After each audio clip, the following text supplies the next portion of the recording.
Sister Fatin, Assalamu alaikum. We are live. Alaikum salam wa rahmatullahi wa barakatuh. I appreciate your willingness to work with us on this. We are live right now. There are a few people that are watching us.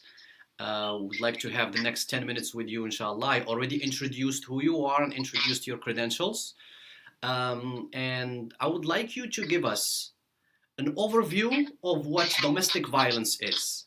Because from my perspective, maybe I know a little bit more, but most people believe that domestic violence is limited to a husband beating up his spouse. So tell us more a little bit. No, actually, it's domestic violence. It's something that happens within the family, within a household, and it could be emotional abuse, it could be physical abuse, or it could be, mental abuse, verbal abuse. So domestic violence is whether it's the husband, a son, the wife, any member of the family that is becomes verbally, physically, or mentally, emotionally violent is domestic violence. Okay, now, what does verbal violence means? What does that entail? Verbal is when, whether it's cursing, condemning, putting a person down. That's what verbal is. And what about mental abuse? Mental and emotional is pretty much the same. You continuously let the person feel they're not worthy. You continuously let them think they are not worth anything.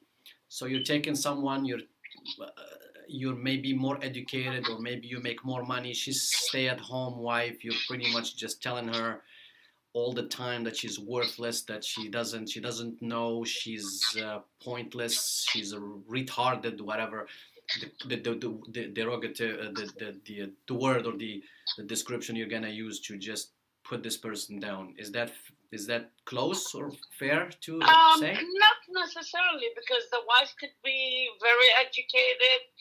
In our culture, sometimes the husband is not educated, but the wife is. Mm-hmm. Or, so it's not necessarily in that order. It's just, when a person is abusive, it shows that they have a lot of mental health challenges, issues, such as depression, such as low self-esteem, and sometimes in any culture, the way these people make themselves either forget or make themselves feel better about how they feel is by putting others down, like the bullies. I see. Most of the times when you confront a bully and you put a stop to what they're doing, mm-hmm. they're not that strong. You'll find out they have a lot of self-esteem issues. That's how they were making themselves feel better about themselves, mm-hmm. by putting somebody else down. Now, what are some of the symptoms that lead to us getting to the conclusion that there is a domestic abuse? How do you identify that? Or at what point can we say, let's explore emotional abuse? What does that mean? Like, at what point can you say that a spouse is abusing his or her spouse emotionally? I mean, from a mental health point of view, if it's not physical, if it's just emotional, mm-hmm. they will be withdrawn, antisocial, mm-hmm. not interacting. Maybe they might, if it's somebody you work with, they might be absent mm-hmm. from work a lot, absent from school a lot, mm-hmm. Social events, family events. They just stay away. Okay. Now, what does it? What is it that families could do to act? To act. To act on some, I like, mean, what action can they take when there is some? What can a wife do if she feels that she is being abused at home? I mean, any type of abuse. I mean, culturally, she definitely needs to go to, family members, the father, her brothers, let the family get involved. Mm-hmm. The imam, Mm-hmm. and if she fears that it's harmful enough, then she definitely has to call the authorities. She has to take the legal steps. And there is a rumor out there, and I heard it more than once from several women, that they don't want to take action. They don't want to call the authorities because they believe that the police will intervene. They'll take the guy, the husband. He'll pay a $300 bail, and then he'll come out to abuse her more. How accurate is that?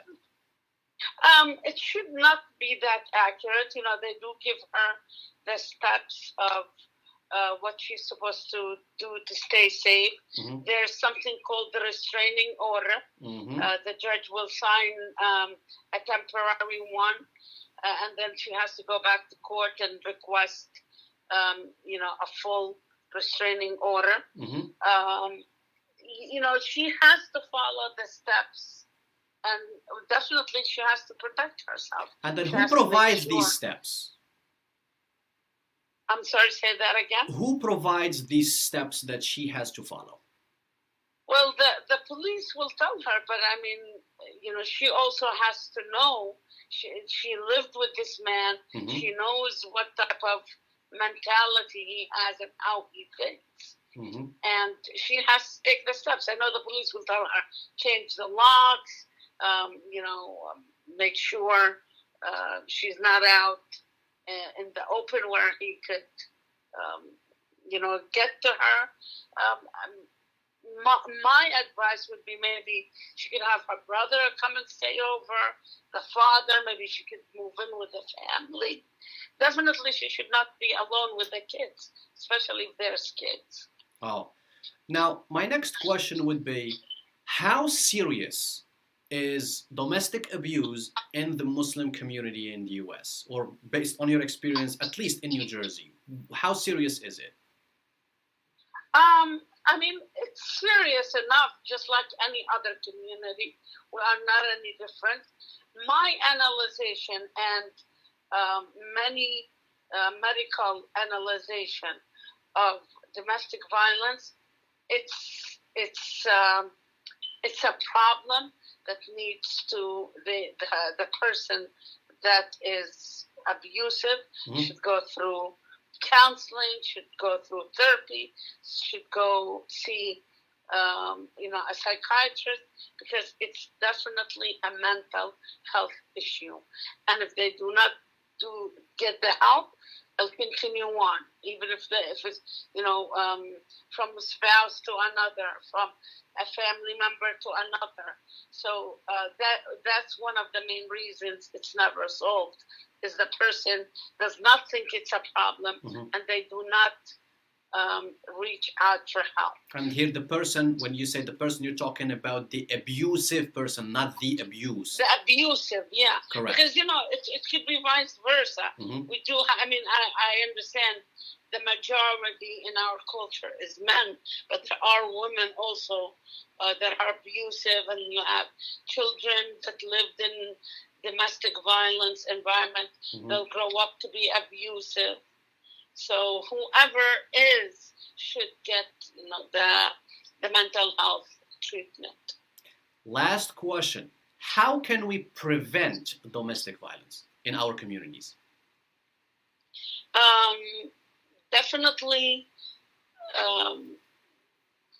be more educated Islamically, be more educated, because mashallah, Islam did not leave anything that it did not cover. Okay, so all these problems have the solution in the Quran. Mm-hmm. If we are to study our Quran deeply, if we are to practice Islam as a way of life, Mm-hmm. that's one of the top solutions. Other solutions, more awareness, more better communication, better understanding, recognition. We have to recognize it. Mm-hmm. We have to no more cover up for it. Very good. Any final words, sister? Just praying that inshallah we'll all be there for one another, help one another, for Allah to protect all the families, and those that need help do seek it, inshallah. Barakallahu feek. Sister, thank you so much for your valuable information, and we'll be in touch very soon, inshallah. Assalamu alaikum. Inshallah. Jazakallah. Wa iyyakum. Assalamu alaikum.